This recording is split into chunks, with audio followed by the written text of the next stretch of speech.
Good afternoon. This is Henry Keane, a new episode of our daily wrap-up show on Freedom TV channel.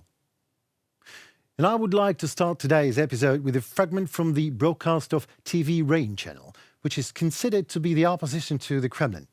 Let's just listen. We hope that we were able to help many soldiers, for example, with equipment and basic amenities at the front, because the stories that were published and told by relatives, to be honest, are horrifying. You could have called that a slip of the tongue, if only that will be the first time the rain is coming down. The Latvian National Electronic Media Council imposed a fine of €10,000 on the TV Rain channel. Chairman of the council, Ivars Abuliņš, said on Twitter. Latvian Minister of Defense, Artis Pabriks, reacted to the scandal statement of TV Rain about helping the Russian army. I believe that Rain should move to Russia. We just need to cancel their residence permit. Our patience is no more. In another tweet, he said that this process has already begun. So the saying, it's not us, for good Russians just does not work anymore. It's them, too. Here are some tips for the so-called good liberal Russians from the fourth president of Estonia that, to my opinion, is just the key to the castle. Tip 1. Don't be so narcissistic. Don't talk about Marshall Plan for Russia while those who will pay for it read reports of new atrocities in Ukraine every day. Tip 2. Don't call Europeans Nazis when they don't want Russians to travel to their countries. We've seen too much misbehavior, harassment, and even violence against Ukrainian refugees and the Z graffiti on Millennium cathedrals to tolerate it. Tip 3. Don't threaten us with dire scenarios of what will happen to us if we don't help you financially. This is called blackmail or extortion. No one likes that. 4. Show some responsibility and remorse for the crimes of Russia. It's not us. It doesn't work when we know that Russian liberal number one calls Georgians rats and justifies the annexation of Crimea. 5. Condemn the war against Ukraine. Always and every time you post or say something. 6. Condemn the centuries of violence, imperialism, and colonization of Russia's neighbors and state firmly that you understand that this history places specific obligations on any future Russia. 7. Claim again and again until you yourself begin to believe that Russia has no special claims as a country. 8. Your culture, no matter how great it once was, does not absolve you of guilt or give you any special exemptions. 9. Don't mention the completely discredited high school history theory that the Treaty of Versailles led to Hitler. That was a German PR move.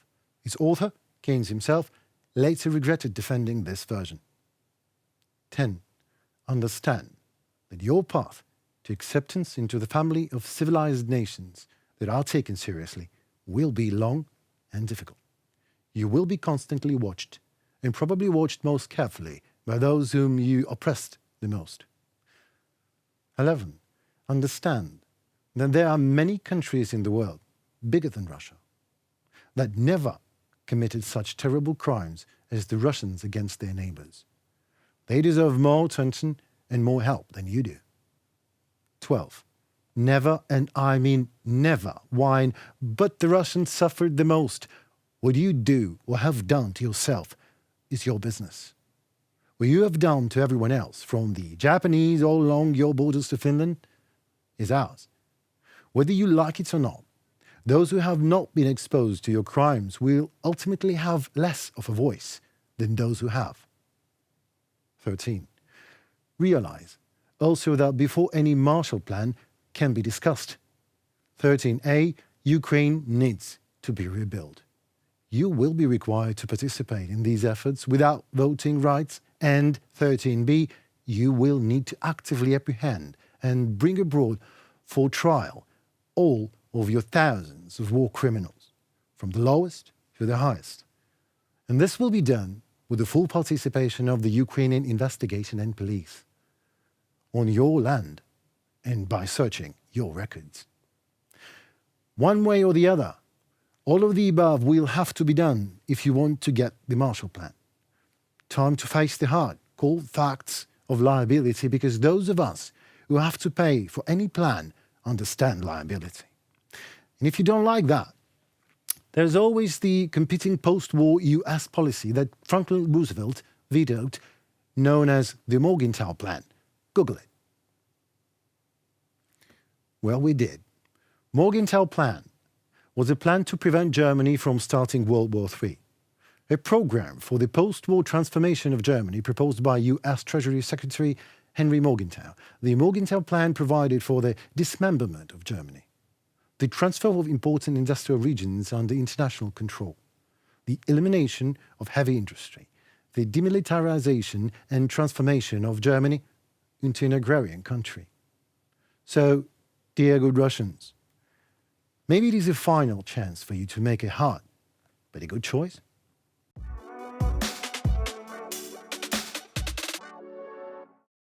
Now, please let me take you on a short journey into the past, when the grass was greener, the sun was brighter, and who owns Crimea question wasn't really a question.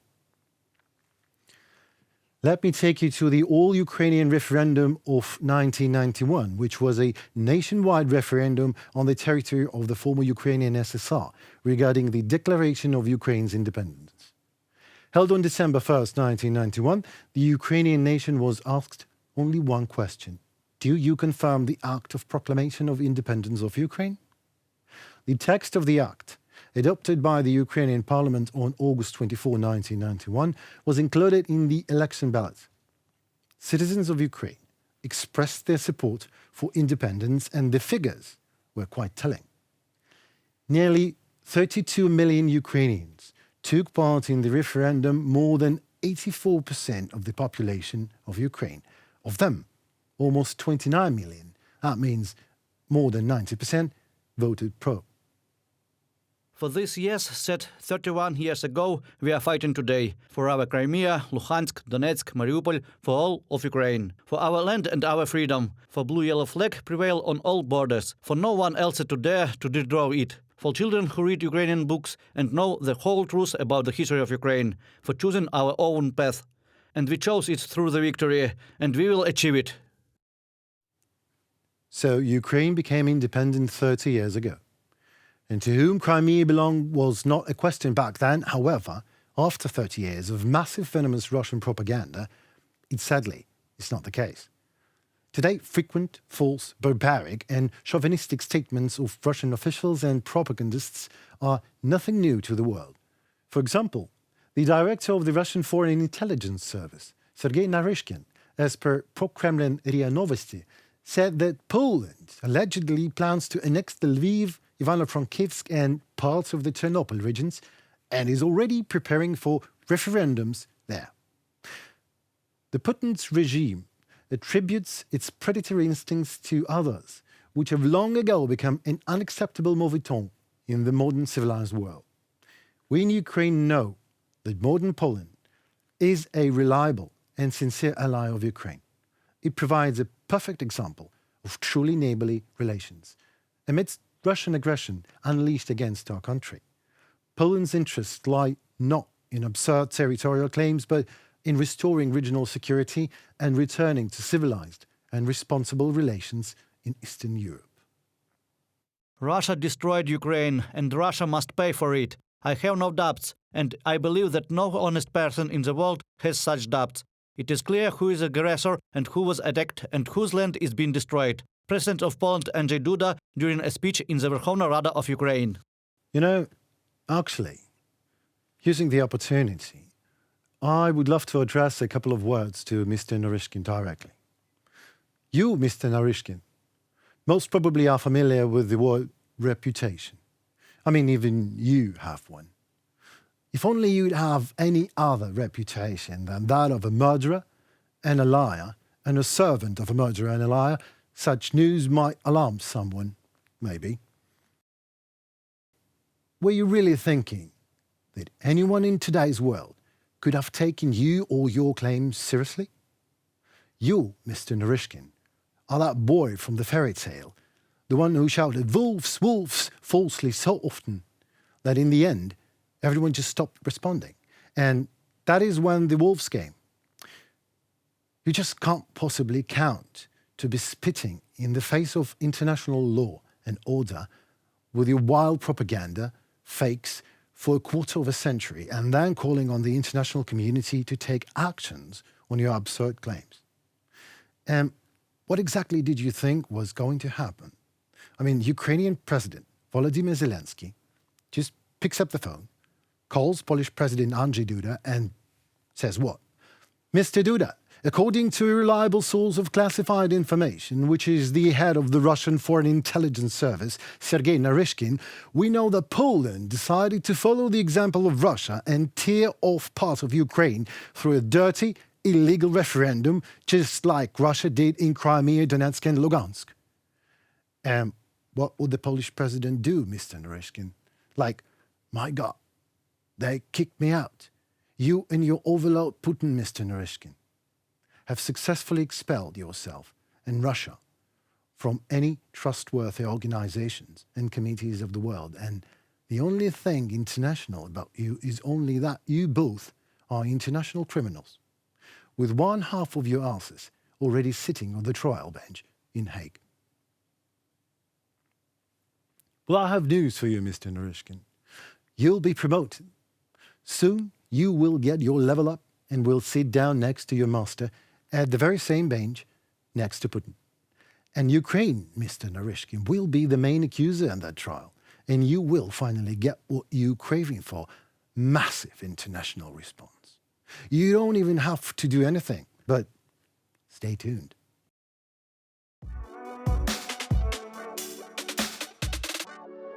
Around 500 super-rich Russians control more wealth than the poorest 99.8% of Russian nation, according to a new report into Russia's inequality problem. The Boston Consulting Group found that Russia's financial elite, the approximately 500 individuals with a net worth of more than 100 million, controlled 40% of the country's entire household wealth. That was 3 times the global average, where the super-rich net worth makes up combined 13% of total wealth of the nation. The findings were based on financial and household data published by Russia's central bank itself. The Financial Times reported that the wealth of Russia's richest citizens makes up a higher share of the country's GDP than in any other major economy. At a combined 640 billion, the wealth of the richest 500 who make up less than 0.001% of Russia's population. The number of people living below the poverty line in Russia will increase by more than 8 million in 2022 due to the war in Ukraine. Nearly 3 million of them are children. Such assessments were presented by United Nations Children's Fund and in a report on the consequences of the war of 22 countries in Eastern Europe and Central Asia. According to UNICEF forecast, the number of poor people in these countries will grow by more than 10 million people. 4 million of them are children. Children are those the poorest and most unprotected in our world. Always, in any country. Let's just accept that that's just who we are as species. But at times of warfare, children's fate becomes terrifying. I'm from Slovyansk. I don't have a mom, dad and grandmother, loved grandfather, uncle, brothers, sisters, that's all. Hello, I'm 13 years old. My name is Tatiana. With respect, please. I have been at the shelter for 4 years now. My name is Christina. I'm 11 years old. I have only one sister left. She's 9 years old. I don't have a family anymore. Mom died from the coronavirus and dad and grandma were hit by a bullet. It is a tragedy for Ukraine because of such war between Russia and Ukraine. Looking back at the history of the Russian nation, even not to a very attentive observer, it becomes quite obvious that there always were way more important issues in Russia than the nation's future in general and children's one in particular. Every nation has something intangible that nevertheless characterizes it as a nation. A national idea. The Germans have very German one, law and order, Italians have their style and hedonism. The French have freedom of literally everything, actually, and the Russians also do possess their own national idea. It is a complete, absolute, maybe even unconscious disregard for human life. Their own or someone else just doesn't matter. And if you want to try to compile this historical observation in a linguistic idiom, then in Russian it will sound somewhat like «бабы новых нарожают», meaning women will give birth to new lives. So why bother? About 2 weeks ago, I paid a visit to my native Latvia, filming a special report on the possibility of repeating the Crimean and Donbass scenarios in Europe. During a conversation with an activist of one of the pro-Russian parties, I was told by him that, as a Jew, I should remember and respect the memory of the soldiers of the Red Soviet Army who opened the gates of Auschwitz to release my people.